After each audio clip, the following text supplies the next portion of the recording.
in tactics, a change in missions by the government, by the people, by every businessman or labor leader, and by every newspaper. For we are opposed around the world by a monolithic and ruthless conspiracy that relies primarily on covert means for expanding its sphere of influence, on infiltration instead of invasion, on subversion instead of elections, on intimidation instead of free choice, on guerrillas by night instead of armies by day. It is a system which has conscripted vast human and material resources into the building of a tightly knit, highly efficient machine that combines military, diplomatic, intelligence, economic, scientific, and political operations. Its preparations are concealed, not published. Its mistakes are buried, not headlined. Its dissenters are silenced, not praised. No expenditure is questioned, no rumor is printed, no secret is revealed. It conducts the Cold War, in short, with a wartime discipline no democracy would ever hope or wish to match. Nevertheless, every democracy recognizes the necessary restraints of national security. And the question remains whether those restraints need to be more strictly observed if we are to oppose this kind of attack as well as outright invasion. For the facts of the matter are that this nation's foes have openly boasted of acquiring through our newspapers information they would otherwise hire agents to acquire through theft, bribery, or espionage. That details of this nation's covert preparations to counter the enemy's covert operations have been available to every newspaper reader, friend and foe alike. That the size, the strength, the location, and the nature of our forces and weapons, and our plans and strategy for their use, have all been pinpointed in the press and other news media to a degree sufficient to satisfy any foreign power, and that in at least one case, the publication of details concerning a secret mechanism whereby satellites were followed required its alteration at the expense of considerable time and money. The newspapers which printed these stories were loyal, patriotic, responsible, and well-meaning. Had we been engaged in open warfare, they undoubtedly would not have published such items. But in the absence of open warfare, they recognized only the tests of journalism and not the tests of national security.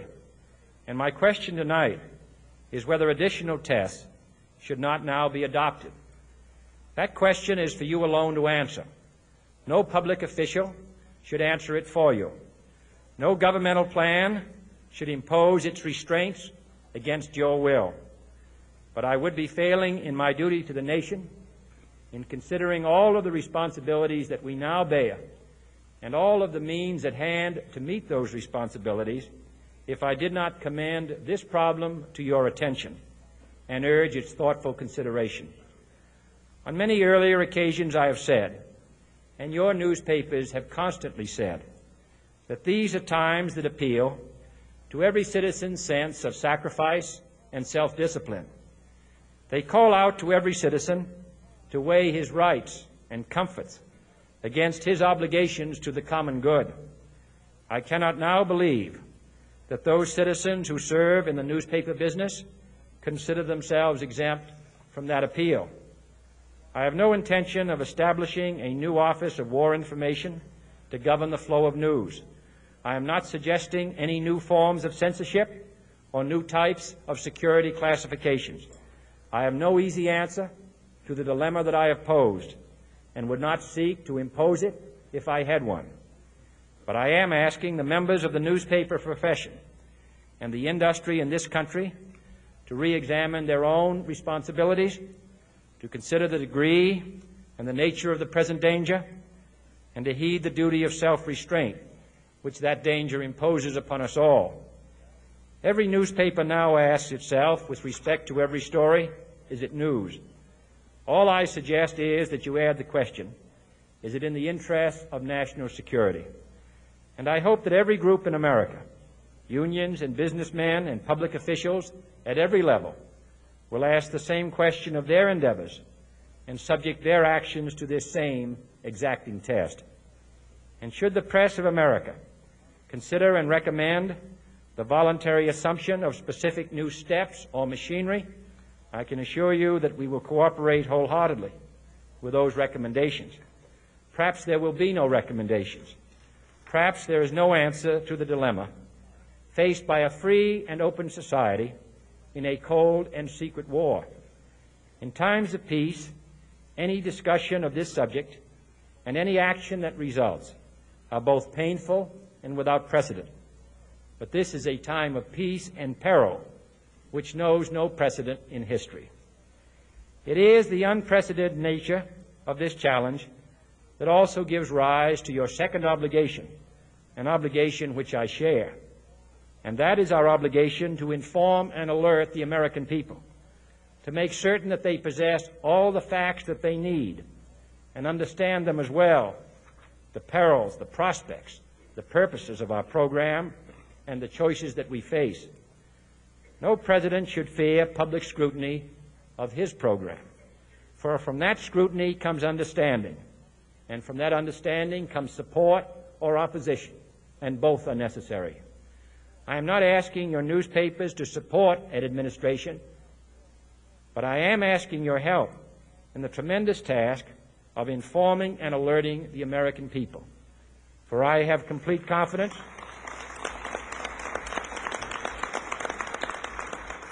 in the response and dedication of our citizens whenever they are fully informed. I not only could not stifle controversy among your readers, I welcome it. This administration intends to be candid about its errors. For as a wise man once said, an error doesn't become a mistake until you refuse to correct it. We intend to accept full responsibility for our errors, and we expect you to point them out when we miss them. Without debate, without criticism, no administration and no country can succeed, and no republic can survive. That is why the Athenian lawmaker Solon decreed it a crime for any citizen to shrink from controversy.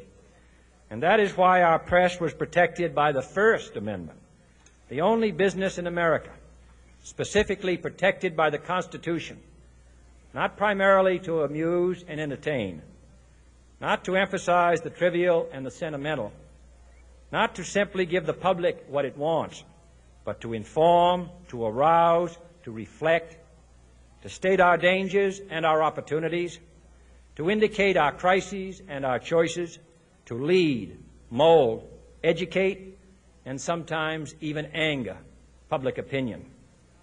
This means greater coverage and analysis of international news, for it is no longer far away and foreign, but close at hand and local. It means greater attention to improved understanding of the news, as well as improved transmission. And it means, finally, that government at all levels must meet its obligation to provide you with the fullest possible information outside the narrowest limits of national security, and we intend to do it. It was early in the 17th century that Francis Bacon remarked on three recent inventions already transforming the world: the compass, gunpowder, and the printing press. Now the links between the nations, first forged by the compass, have made us all citizens of the world, the hopes and threats of one becoming the hopes and threats of us all. In that one world's effort to live together, the evolution of gunpowder to its ultimate limit has warned mankind of the terrible consequences of failure. And so it is to the printing press, to the recorder of man's deeds, the keeper of his conscience, the courier of his news, that we look for strength and assistance, confident that with your help, man will be what he was born to be, free and independent.